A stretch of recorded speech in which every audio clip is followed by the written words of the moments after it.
Est-ce que vous vous empêchez de gagner du muscle parce que vous êtes trop gros ou trop maigre? Aujourd'hui, on va répondre à une question très intéressante qu'on m'a posée sur Instagram, donc n'hésitez pas à me suivre sur ce réseau pour me poser des questions. Alors tout le monde a une idée de ce qu'il faut faire pour gagner du muscle, il faut s'entraîner, de préférence être en surplus calorique, mais on ne sait pas forcément qu'il y a également un pourcentage de masse grasse optimale pour avoir les meilleurs résultats en hypertrophie. Je ne prolonge pas le suspense, c'est évidemment en fonction des individus de votre génétique, entre 10 et 20% de masse grasse. Sur mon ancien coach John Meadows, qui est un peu plus strict, ça serait entre 10 et 15%. Mais vous avez compris, c'est cette fourchette-là qui est vraiment la meilleure santé. Vous connaissez tous la prise de masse où on mange plus que d'habitude afin de s'assurer de fournir au corps suffisamment de nutriments qui soient dans des dispositions efficaces pour gagner du muscle. Et on a pu voir par le passé certains bodybuilders qui devenaient vraiment gros, il n'y a pas d'autre mot. Sauf que passer à un certain point, ça ne sera pas optimal. Et d'ailleurs, c'est vrai selon que vous soyez naturel ou pas. Déjà, premièrement, vos hormones vont être affectées. En premier, la testostérone. Et oui, vous savez tous que c'est la base pour créer du muscle. Il y a une enzyme qui s'appelle l'aromatase qui va convertir plusieurs hormones, dont la testostérone en estradiol. Donc, l'œstrogène principal. Et c'est très utile parce que même les hommes ont besoin d'estrogène et il faut garder un équilibre entre pas mal de testo et un tout petit peu d'estrogène. Et plus notre taux de masse grasse augmente, plus cette dernière va augmenter. Quand on commence même à être gros ou obèse, beaucoup trop, et il va se passer un déséquilibre hormonal. On aura moins de testo, plus d'estradiol, du moins plus que ce qu'on est censé avoir normalement. Donc vous avez compris, pour gagner du muscle, c'est naze, il y aura moins de testostérone qui sera disponible pour s'attacher aux récepteurs androgènes et signaliser la création musculaire. Et potentiellement, ça peut s'accompagner d'effets désagréables comme par exemple la gynécomastie, donc c'est-à-dire l'apparition de seins de femmes ou des seins qui ressemblent, et croyez-moi, c'est vraiment pas cool. Autre hormone qui sera affectée, c'est l'insuline. Plus vous avez de masse grasse, plus vous êtes résistant à l'insuline. C'est-à-dire que pour le même effet, pour baisser votre glycémie, votre taux de sucre sanguin du même pourcentage, il devra envoyer plus d'insuline. Et plus il en envoie,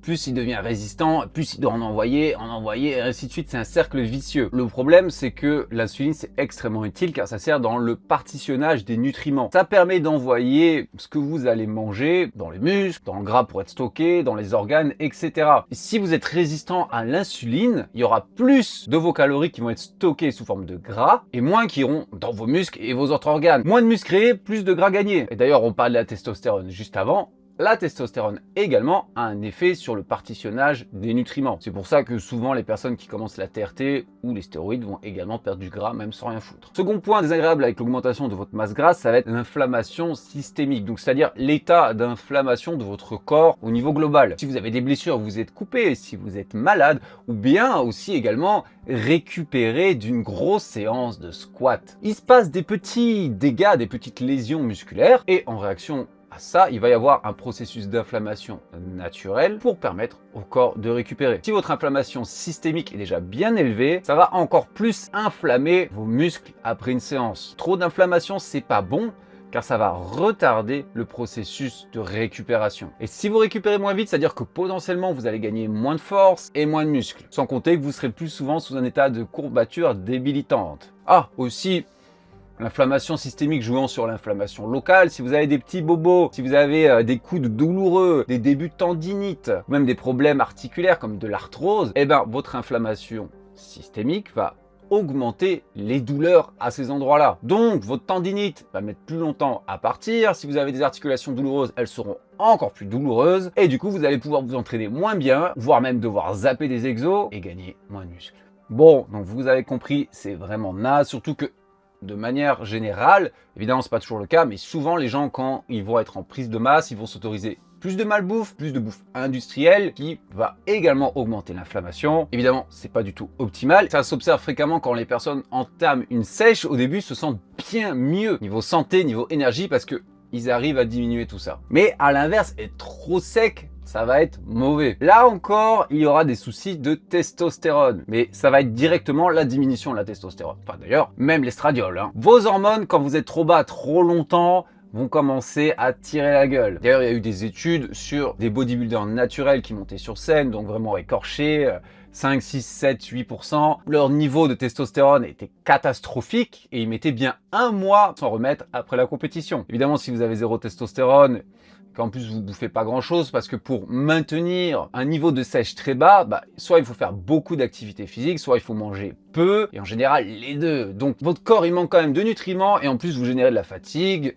pour lui empêcher de créer efficacement du muscle. Autre hormone également, le cortisol va être bien élevé. Une de ses fonctions, c'est de mobiliser l'énergie. Il va détruire les tissus pour ça, que ce soit votre gras ou votre muscle si jamais il y a besoin. En avoir un peu élevé, voire même très élevé de temps en temps, c'est pas gênant, mais quand il est élevé de manière chronique, c'est mauvais car ça va désensibiliser vos récepteurs bêta-adrénergiques. C'est capable de générer moins de force. Le cortisol va également prendre la place des récepteurs que la testostérone pourrait utiliser. Donc moins de signalisation de création musculaire. Bon, sans compter le fait que, évidemment, en général, quand on est vraiment extrêmement sec, on a moins d'énergie, on peut encaisser moins de volume d'entraînement, etc.